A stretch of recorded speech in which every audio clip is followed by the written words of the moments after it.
Positive vibes श्रृंखला का आज 23वां दिन और हम सभी लोग आज जुड़े हैं कुछ एक नई सकारात्मक बातों के लिए। वैसे आज दिन विशेष देखा जाए तो पूर्णिमा के बाद का दिन भी है और दूसरी तरफ से देखा जाए तो देवर्षि नारद जयंती भी है आज। देवर्षि नारद जो कि ऐसे वैज्ञानिक माने टेलीकम्युनिकेशन के साइंटिस्ट, एरोनॉटिक्स के साइंटिस्ट कह सकते हैं आप उसको, और चाणक्य जैसी बुद्धिमत्ता, तो ये सारी चीजें एक साथ उनमें देखी जाती थी। तो ऐसा उनका आज जयंती का दिन है। तो आज की श्रृंखला की शुरुआत प्रार्थना से करेंगे। तो पहले अनिता बहन आज प्रार्थना का भार संभाले हुए हैं, तो कौन सी प्रार्थना वो आज हमें करने वाले हैं? गुरुवार का दिन है तो क्या प्रार्थना करने वाले हैं वो बताइए। जी सर, हरिओम। आज गुरुवार है तो आज हम गुरु का अभिवादन करते हुए ही प्रार्थना करेंगे।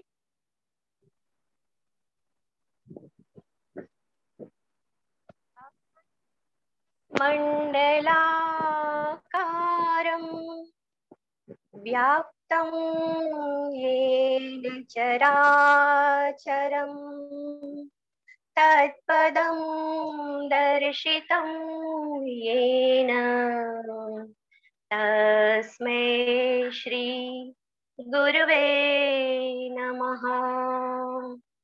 स्थावरं जंगमं व्याप्तं यत्किंचित् सचराचरं तत्पदं दर्शितं येन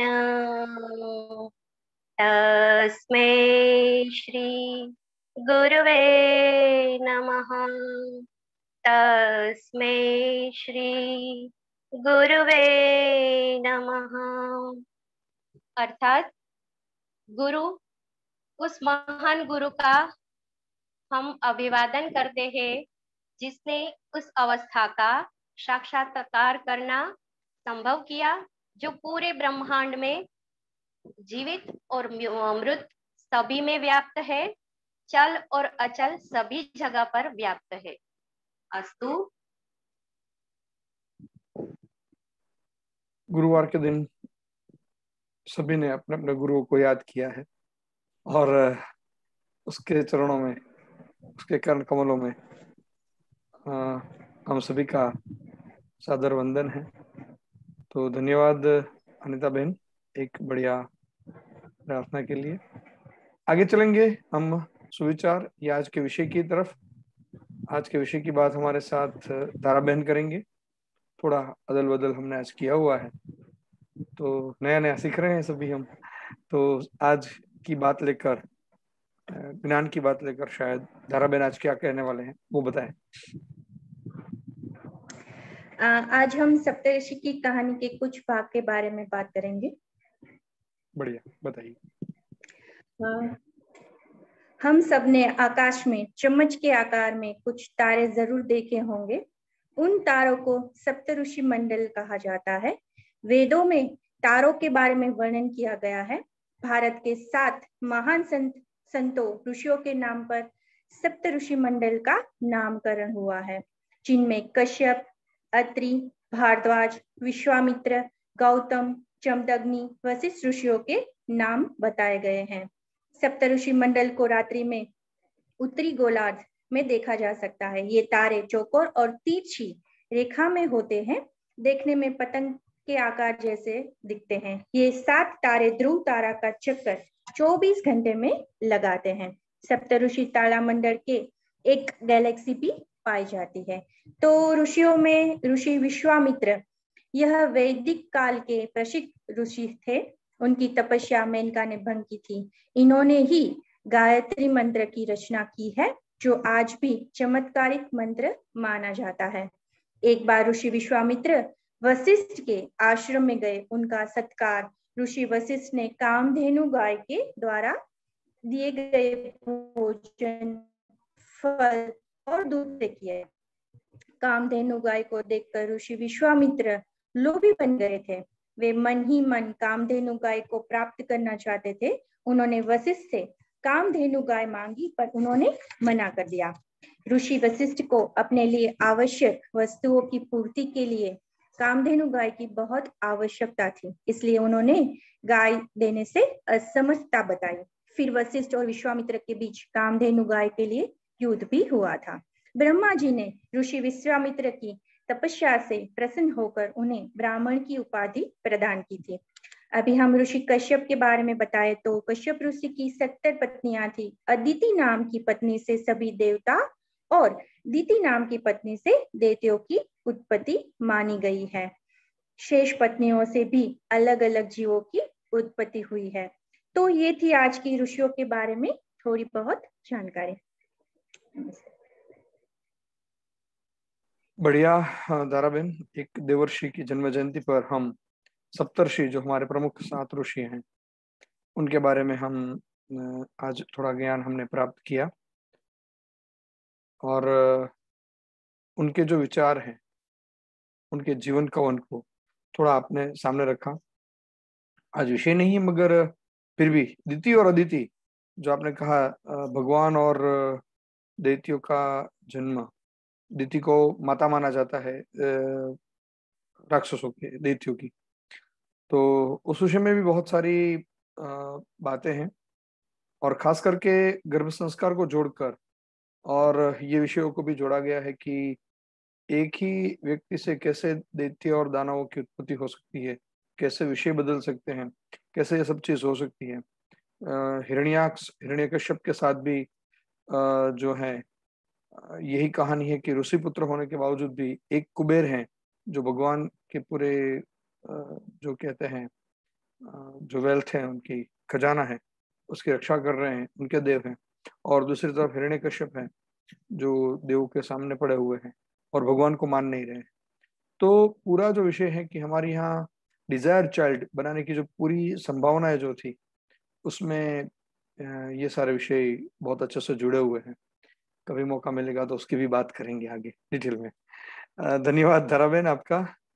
भाविनी बेन, आपसे मैं विनती करूंगा कि आप हमारे सामने प्रकट हो जाइए और भगवद गीता की परंपरा को आगे बढ़ाते हुए आज कौन सा श्लोक आप पठन करने वाले हैं, पहले ये बताइए और फिर आप पठन करें और उसका भावार्थ समझाएं। धन्यवाद सर, गौरंग सर। आज मैं तीसरे अध्याय जो कर्मयोग है इसमें श्लोक 11 और 12 वो दोनों का पठन करूंगी और इसका मीनिंग समझाऊंगी। तीसरा अध्याय है वो कर्मयोग के ऊपर है। कर्मयोग में अर्जुन पूछ रहे हैं कृष्ण को, भगवान कृष्ण को, कि आप कर्म को कैसे ज्यादा ज्ञान से उसको ज्यादा इम्पोर्टेंस दे रहे हो, तो कैसे वो बढ़िया है। तो इसके बारे में बाद में भगवान कृष्ण पूरा कर्म का इम्पोर्टेंस दिखाते हैं। और इसमें 9वें श्लोक से लेके 15वें श्लोक तक यज्ञ जो हमारे संस्कृति में इम्पोर्टेंट है और महत्व है, इसका महत्व भगवान कृष्ण 9वें श्लोक से लेके 15वें श्लोक में समझाते हैं। इसमें से मैं पहले 11वें श्लोक का और बाद में 12वें श्लोक का पठन और उसका अनुवादन करूंगी। देवान् भावयतानेन ते देवा भावयन्तु वः परस्परं भावयन्तः श्रेयः परमवाप्स्यथ। अर्थात इस यज्ञ के द्वारा देवताओं अर्थात शाखाओं को उन्नत करो और वे देवता अर्थात शाखाएं आप लोगों को उन्नत करे अर्थात संस्कारवश फल प्रदान करे। इस प्रकार निस्वार्थ भाव से एक दूसरे को उन्नत करते हुए परम कल्याण को प्राप्त हो जाओगे। 12वां श्लोक, इष्टान् भोगान् हि वो देवा दास्यन्ते यज्ञभाविताः तैर्दत्तान् प्रदायेभ्यो यो भुक्त्वा तेस्तेन एव सह। अर्थात क्योंकि उस यज्ञ में प्रतिष्ठित इष्ट देव अर्थात पूर्ण परमात्मा को भोग लगाने से मिलने वाले प्रतिफल रूप भोगों को तुमको यज्ञों के द्वारा फले देवता इसका प्रतिफल देते रहेंगे। उनके द्वारा दिए हुए भौतिक सुख को जो इनको बिना दिए अर्थात यज्ञ दान आदि नहीं करते और स्वयं ही खा जाते हैं, वह वास्तव में चोर है। अर्थात हमें भगवान का भोग लगाना ही है और भगवान का भाग निकालना ही है। धन्यवाद। बढ़िया भाविनी बहन, आपने इस बात रखी। यज्ञ के संदर्भ में कुछ एक जो भी हमारे साथ विषय जुड़ते हैं, वो आहार का विषय हो या हमारे अर्थोपार्जन का विषय हो, ये दोनों विषयों में एक भाग निकालने की बात हमेशा कही गई है, वो यज्ञ का भाग कहा गया है। मनुस्मृति में भी जो दैनंदिन जीवन के कुछ जो यज्ञ हैं, और उससे भी आगे दर्शनों में भी, उससे आगे वेदों में भी, माने ब्राह्मण और आरण्यक, और उससे भी पहले वेदों में जो बातें बताई गई है कि कुछ नैमित्तिक यज्ञ बताए गए हैं और कुछ दैनंदिन यज्ञ भी होते हैं। तो दैनंदिन यज्ञों में सिर्फ कर्मकांड की तरह नहीं, मगर वास्तविक जीवन का जो हम जीवन जी रहे हैं उसको भी यज्ञ रूप ही माना गया है। और उस यज्ञ रूप मानने से इसमें बताया गया है कि यज्ञ का एक भाग निकलना चाहिए, और वो किसको जाएगा ये भी बताया गया है। जैसे हम खाने में गौग्रास, स्वानग्रास, ये सारी चीजें निकालते हैं, उसी तरह से यज्ञ के विषय में भी ये सारी बातें बताई गई है। और शायद आगे भगवान और भी इस विषय को और स्पष्ट करेंगे आगे के श्लोकों में। तो धन्यवाद भाविनी बहन, आज आप जुड़े हैं हमारे साथ और भगवत गीता के पठन के लिए बहुत बहुत धन्यवाद। आगे चलते हैं आज की पॉजिटिव क्वारंटाइन स्टोरी की तरफ। आज के हमारे मेहमान हैं देवांगी बहन, और देवांगी बहन हमारे साथ जुड़ेंगे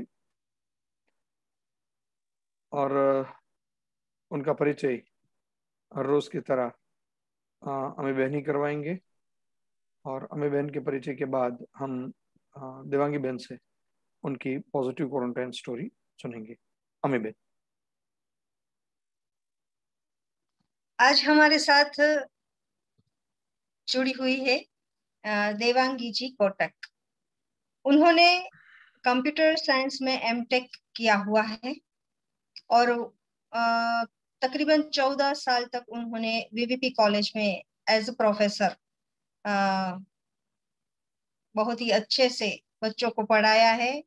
और फिर उन्होंने खुशी खुशी से वो जॉब छोड़ दी, क्योंकि अचानक से ही उनकी लाइफ में एक यू टर्न आया और उन्हें योग और मेडिटेशन के प्रति खिंचाव हुआ।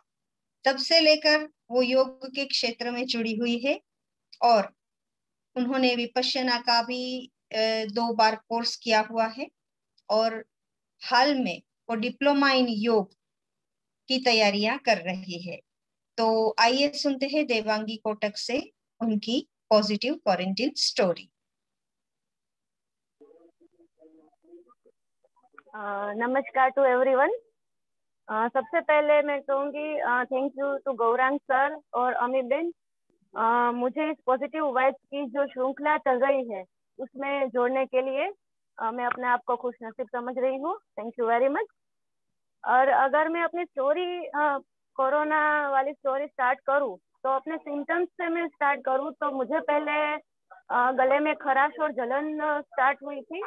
तो मुझे लगा कि ये वो सीजनल प्रॉब्लम है, वही होगी जो मुझे हर साल होती है। तो मैंने घर पे ही दवाई स्टार्ट कर दी, अपनी खुद की घर की जो ट्रीटमेंट करते हैं वो। फिर 2-3 दिन तक उसमें भी कुछ फर्क नहीं आया। फिर मैंने सोचा डॉक्टर को कंसल्ट करते हैं। डॉक्टर को कंसल्ट करने के बाद डॉक्टर ने भी मुझे सिंपल दवाई दी, मुझे जो रेगुलर देते हैं वो।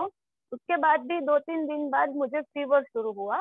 तब हमें लगा कि ये शायद कोरोना हो सकता है। तो हम लोग रैपिड टेस्ट करने के लिए गए।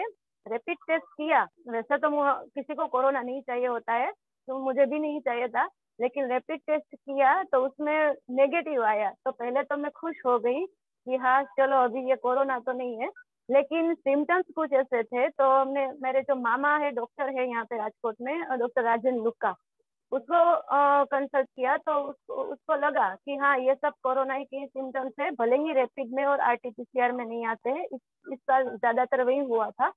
तो उसने हमें 2 ब्लड टेस्ट करवाने को बोला। वो जो सीआरपी और सीबीसी टेस्ट होते हैं वो करवाने को बोला। और वो टेस्ट में थोड़े से सा इन्फेक्शन दिखा। फिर हमने सीटी स्कैन करवाया और सीटी स्कैन में भी मुझे थोड़ा सा इन्फेक्शन आया। तब मेरे मामा ने मुझे वो कोरोना की दवाई स्टार्ट करवा दी और 10 दिन तक की मुझे उसने दवाई दी थी।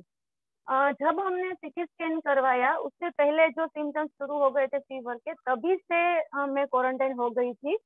जो बहुत जरूरी होता है कि अगर आप लोगों को सिम्टम्स दिखाई देते हैं तो आप तुरंत क्वारंटाइन हो जाइए। इस चीज को लाइटली मत लीजिए, क्योंकि मुझे पता था कि मेरे घर में मेरे जो मम्मी पापा है उसकी उम्र 60 से ज्यादा है, तो मुझे वो ध्यान रखना चाहिए। और हम सब घर वालों ने डिसाइड किया कि रिपोर्ट जब भी आए उससे पहले हम क्वारंटाइन हो जाते हैं, ताकि किसी और को ये चेप ना लगे। फिर उन दवाई स्टार्ट हो गई। फिर उस 10 दिनों में मुझे फीवर आता था, जाता था, वीकनेस हो रही थी, स्मेल चली गई थी, मुंह कड़वा रहता था, कुछ खाना अच्छा नहीं लगता था, वो सब शुरू हुआ। और उसका मतलब है कि वो मेंटली बहुत लड़ाई चल रही थी मेरे अंदर। इतनी वीकनेस थी जो मैंने कभी फील ही नहीं की थी। लेकिन उस ड्यूरेशन में मेरे साथ जो पॉजिटिव चीजें हुई और मैंने जो पॉजिटिव चीजें खुद की है, उनमें से वो कुछ 5-6 चीजें हैं जो मैं आपसे शेयर करना चाहूंगी। उनमें से पहली है एक तो स्ट्रॉन्ग मेंटालिटी। मैंने अपनी मेंटालिटी बहुत ही स्ट्रॉन्ग रखी, जो कि मैं हर बार जब भी मुझे कुछ डिसीज होता है, जब भी मुझे कुछ इन्फेक्शन या प्रॉब्लम होता है, तो मैं ये स्ट्रॉन्ग मेंटालिटी रखती हूँ कि स्वस्थ होने की जल्दी। और उसमें ये सोचना चाहिए कि ऑल इज वेल, मैं स्वस्थ हूँ, मुझे कुछ नहीं हुआ है, ये एक छोटा सा प्रॉब्लम है तो जल्दी सॉल्व हो जाएगा, मुझे ये बीमारी चाहिए ही नहीं। जो मेरी मेंटालिटी रहती है हर बार कभी भी मुझे कुछ भी होता है तो, उससे पहले वो जो चिकनगुनिया का डिसीज आया था 2-3 साल पहले, तब भी मुझे उसके सिम्टम्स स्टार्ट हुए थे। लेकिन उसी दिन जब मुझे डॉक्टर ने सलाह दी कि आज दोपहर को तुम सोना मत, थोड़ी एक्टिव रहना, पूरा दिन सोना मत, थोड़ी एक्टिव रहना, तो मैं पूरा दिन कुछ न कुछ करती रही। भले ही मुझे वीकनेस थी, भले ही मुझे थोड़ा फीवर था, लेकिन मैं कुछ न कुछ करती रही, क्योंकि मैंने सोचा था मुझे ये बीमारी चाहिए ही नहीं। और फिर दूसरे दिन वो चली भी गई। तो इसी तरह स्ट्रॉन्ग मेंटालिटी बहुत काम करती है। सेकंड पॉजिटिव थिंग थी टाइम टू टाइम ट्रीटमेंट और डाइट। मैंने टाइम टू टाइम ट्रीटमेंट शुरू करवा दी थी, दवाई लेनी शुरू कर दी थी, और साथ में डाइट। डाइट यानी हमें पता है, डॉक्टर ने भी बोला है और व्हाट्सएप में भी और सभी जगह से पता चलता है कि हमें लिक्विड डाइट लेना चाहिए।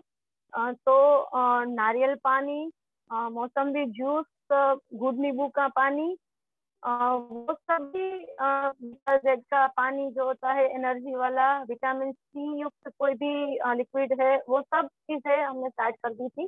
खाने में भी वो दही छाछ, जो इतनी गर्मी है फिर भी बोलते हैं कि सर्दी में नहीं लेना चाहिए, तो दही छाछ कम कर दिया था। समझो कि थोड़े दिन तो मैंने लिया ही नहीं था, मुझे देते ही नहीं थे ये लोग, मेरे घर वाले, जो मुझे खाना देते थे वो।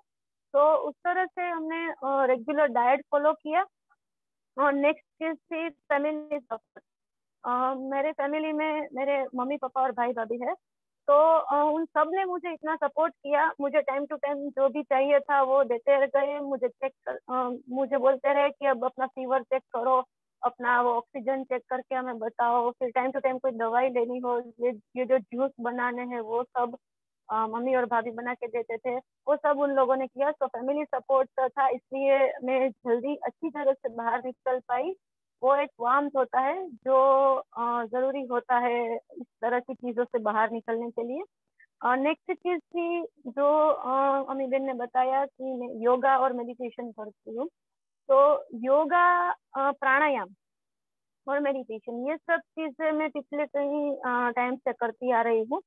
योगा और प्राणायाम पहले से मैंने किया हुआ है, तो इसकी वजह से मेरे जो लंग्स है वो थोड़े से स्ट्रॉन्ग हो चुके होते हैं। तो वो जो कोरोना की वजह से जो ऑक्सीजन की कमी हो सकती है वो मुझे कभी नहीं हुई। और योग की वजह से मुझे जो बॉडी में फ्लेक्सिबिलिटी चाहिए, बॉडी में जो खून खून का जो बहाव चाहिए वो सब अच्छा ही रहा। मुझे कोई दिक्कत नहीं आई। वीकनेस में भी मुझे कोई पैर दर्द हुए, हाथ दर्द हुए, कमर दर्द हुए, ऐसा कुछ नहीं हुआ। मेरा बॉडी वैसे तो स्ट्रॉन्ग ही रहा और मुझे उस लड़ने में बहुत मदद की, मेरे बॉडी में भी। प्राणायाम बहुत जरूरी होता है, पहले किया हुआ है तो उसकी वजह से भी मुझे बहुत मदद मिली कोरोना से पास होने में। उन दिनों में मैं नहीं कर पा रही थी, लेकिन पहले मैंने किया हुआ था और उसके बाद भी मैंने थोड़ा थोड़ा स्टार्ट कर दिया था, तो मैं रिकवरी भी जल्दी हो गई। मुझे ज्यादा टाइम नहीं लगा उससे रिकवर होने में। मेडिटेशन से क्या होता है, पहले मेडिटेशन मैंने किया हुआ है, तो मेडिटेशन से हमारा जो माइंड का स्ट्रेस लेवल है वो कम हो जाता है। तो ज्यादातर बीमारियां हमने सुना भी है और हमने फील भी किया है कि ज्यादातर बीमारियां स्ट्रेस के कारण आती है। अगर हम स्ट्रेस ही अपने डे टू डे लाइफ में कम रखें, तो हमें स्वस्थता ज्यादा मिलती है, हमारे अंदर खुशी रहती है। खुशी रहने से उसका जो केमिकल होता है उससे वो हमारी बीमारियों से लड़ने में, इम्यूनिटी बढ़ाने में वो काम आता है। तो मेडिटेशन उस तरह से हमें मदद करता है स्ट्रेस कम करने में। और कई बीमारियां तो ऐसी भी होती है मन से ही शुरू होती है, तो अगर आप मेडिटेशन करते हो तो वो बीमारी मन से शुरू ही नहीं होगी, वो खत्म ही हो जाएगी आने से पहले ही। और नेक्स्ट चीज थी एक्सेप्टेंस एंड ग्रेटिट्यूड। अब पहले तो किसी को कोरोना चाहिए ही नहीं होता है, लेकिन अगर आ गया तो कई लोग सोचते हैं कि हाय रे ये बीमारी मुझे क्यों आई, मुझे नहीं चाहिए थी, हाय रे ये क्या हुआ, ऐसा सोचते हैं। मैंने ऐसा नहीं सोचा, पहले ठीक है नहीं चाहिए था, लेकिन अगर अब आ गई है तो उसे एक्सेप्ट करो। ठीक है आ गई है, ठीक है अब चली भी जाएगी। मैं स्ट्रॉन्ग मेंटालिटी रखी, अब मुझे ये अभी मुझे I am well, all is well. तो ये एक्सेप्टेंस के बारे में सोचा। और सेकंड थिंग थी ग्रेटिट्यूड। मैंने एक ग्रेटिट्यूड भी रखा अपने साथ पॉजिटिविटी के लिए कि मैं बीमार, ये अभी तो कोरोना तो कई लोगों को हो रहा है, कितने लोगों को हो रहा है, लेकिन मैं इतनी लकी हूँ कि मुझे एक तो कोरोना का लेवल भी इतना कम है, मैं घर पे ही क्वारंटाइन हूँ। कई लोगों को तो हॉस्पिटल में एडमिट होना पड़ा, लेकिन मैं तो घर पे ही क्वारंटाइन हूँ। मेरे साथ मेरे इतने फैमिली मेंबर है जो मुझे सपोर्ट करने वाले हैं, मेरे पास इतनी फैसिलिटी है, मेरे फैमिली के पास पैसे भी है ताकि वो दवाई खरीद सके। तो जो भी हमारे पास छोटी छोटी चीजें होती है उससे ग्रेटिट्यूड फील करना शुरू किया कि मेरे पास इतनी काबिलियत है, मुझे इतनी सोचने की शक्ति दी है कि मैं क्यों रोने लगूं। मेरे पास इतनी कैपेसिटी है, जितनी भी कैपेसिटी है उसको आप ज्यादा ही समझे अपने लिए और ग्रेटिट्यूड फील करें, ताकि आप पॉजिटिव रहे पूरे दिन और नेगेटिविटी आपको छू भी ना सके। तो ये सब चीजें थी, ये कुछ चीजें थी जिससे मुझे कोरोना हुआ, फिर भी मुझे उससे बाहर निकलने में मदद हुई और मैं उससे जल्दी बाहर निकल गई। मेरी वीकनेस भी जल्दी खत्म हो गई और मैं अपनी रेगुलर लाइफ में जल्दी वापस आ गई। तो ये सब ये मेरी स्टोरी थी। एंड में इतना कहना चाहूंगी, मैं प्रे फॉर एवरीवन जो मैं हर रोज करती हूँ वो आज भी करना चाहूंगी। दैट इज सर्वे भवन्तु सुखिनः, सर्वे सन्तु निरामया, सर्वे भद्राणि पश्यन्तु, मा कश्चित् दुःखभाग् भवेत्। Thank you very much. धन्यवाद देवांगी बेन, आपने विषय को सामने रखा। दो बातों को आपने बहुत अहम रूप से सामने रखने का प्रयास किया और शायद ये विषय बहुत जरूरी भी है। एक एक्सेप्टेंस, जो भी सिचुएशन है, सिचुएशन का acceptance, and the second thing is कि ग्रेटिट्यूड। आपके पास जो भी है, आप जिसको जिस तरह से आप जोड़ रहे हैं उसमें आपका भाव, एक अहोभाव जिसको हम कहते हैं, वो हमारे साथ जुड़ना चाहिए। तो धन्यवाद आपका फिर से। और अम्मी बहन, फिर से आप हाजिर है कोई एक स्टोरी लेकर, तो बताइए कौन सी स्टोरी है आज आपके खजाने में। नारायण नारायण। ओहो हो, भगवान देवर्षि नारद, सॉरी भगवान नहीं, देवर्षि नारद, जी, बताइए। आज देवर्षि नारद की जन्म जयंती है, तो नारद भक्ति सूत्र की बात कहे बिना मैं मेरी बात आगे नहीं बढ़ाऊंगी। नारद भक्ति सूत्र में भक्त और भक्ति की जो परिभाषा महर्षि नारद ने दी हुई है, सा तस्मिन् प्रेम स्वरूपा अमृत स्वरूपा च, वह ईश्वर के प्रति प्रेम स्वरूपा है और अमृत स्वरूपा भी है, कि जिसे पाकर कुछ और पाने को कुछ मन ही नहीं हो रहा। तो भगवान की भक्ति ऐसी होती है, और महर्षि नारद ने ये बात साबित की थी अपनी भक्ति के द्वारा। तो एक बार नारद जी को भी घमंड हो गया कि जितने लोग निस्वार्थ भाव से भक्ति करते हैं, वो शायद मेरे से तो कम ही करते होंगे, और अगर करते भी होंगे तो कुछ कामना के साथ करते होंगे, निस्वार्थ नहीं करते होंगे। भगवान ने तो नारद की बात मन में ही सोच ली कि भाई ये ऐसा कुछ सोच रहा है। तो नारद से बोले कि मेरा एक प्रिय भक्त है जो धरती पर रहता है, और उसी स्थान पर तुम जाओ, उनसे मिलो और तुम्हारा परिचय उनसे करवाओ, और अपना परिचय वो मेरे भक्त से करवाना। नारद जी तो भगवान के दिए गए एड्रेस पर चले गए। वहां देखा एक किसान था, और किसान से मिले, कहा कि भाई मैं नारद हूँ, ये है वो है, तुम कितनी बार भगवान का नाम लेते हो? तो किसान ने कहा, मैं पूरे दिन में 2 बार ही ईश्वर को याद करता हूँ, नारायण को याद करता। तो नारद जी बोले ठीक है। किसान तो अपने काम पर लग गया। काम पर लगने से पहले उन्होंने भगवान का स्मरण किया, पूरा दिन काम किया, फिर रात को सोने गया, तब भगवान का स्मरण किया और फिर सो गया। यह देखकर नारद तो सोचने लगे कि इस गवार किसान ने दिन में सिर्फ 2 ही बार भगवान का नाम लिया, और प्रभु कहते हैं कि ये मेरा सबसे बड़ा भक्त है, प्रिय भक्त है। तो नारद जी तो भगवान के पास गए और बोला कि भगवान, उन्होंने तो फिर सिर्फ 2 ही बार आपका नाम लिया, तो ऐसे कैसे आपका प्रिय भक्त हो गया? भगवान ने कहा कि अच्छा, तुम एक काम करो, ये एक तेल से भरा हुआ कटोरा है, इसे लेकर नगर में चारों ओर घूमकर ज्यों के त्यों ले आओ, लेकिन ध्यान इतना रखना है कि तेल की एक बूंद भी जमीन पर नहीं गिरनी चाहिए। नारद जी तो कटोरा लेकर निकले घूमने। शाम हुई, वापिस आए। भगवान ने पूछा, नारद जी जरा बतलाओ, जब तुम परिक्रमा लगा रहे थे तेल के कटोरे के साथ, तो तुमने कितनी बार मेरा स्मरण किया? नारद जी ने उत्तर दिया, एक भी बार नहीं प्रभु, क्योंकि सारा ध्यान तेल के कटोरे में ही था। इस पर भगवान बोले कि देख, तेल के एक कटोरे ने तुम्हें मुझसे विमुख कर दिया, जबकि वो किसान सुबह से लेकर रात तक इतना काम करता है, अपना परिवार का भरण पोषण करते हुए भी नियमित रूप से 2 बार तो 2 बार ही सही, लेकिन मुझे याद किए बिना न जागता है न सोता है, इसीलिए वो मेरा प्रिय भक्त है। यह सुनकर नारद जी लज्जित हो गए। निरंतर सत्कर्म वही कर सकता है जिसके मन में प्रभु विराजते हैं। नारायण नारायण।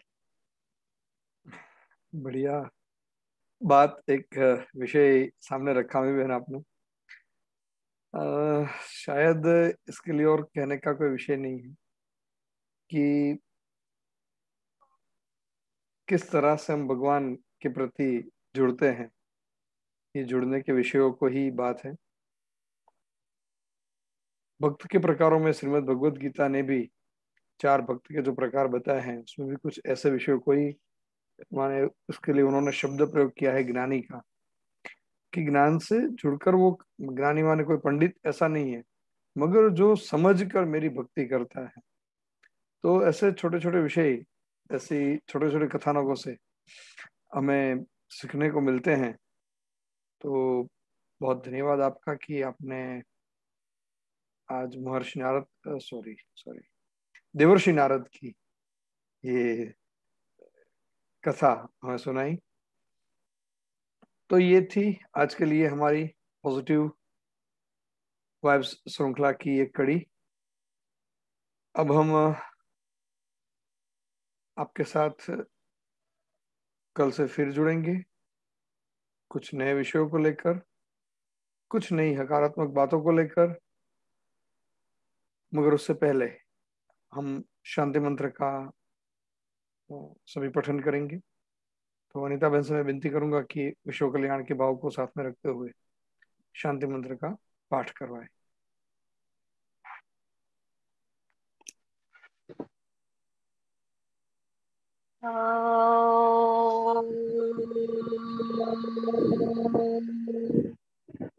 सर्वे भवन्तु सुखिनः, सर्वे सन्तु निरामया, सर्वे भद्राणि पश्यन्तु, मा कश्चित् दुःखभाग् भवेत्। ॐ शान्ति शान्ति शान्ति। हरि ओम। धन्यवाद अनीता बहन ये शांति मंत्र के लिए। तो कल रात फिर मिलेंगे हम, और कुछ देर बाद फिर से इसी एपिसोड पर हम YouTube पर भी आप लोगों से साझा हो सकते हैं।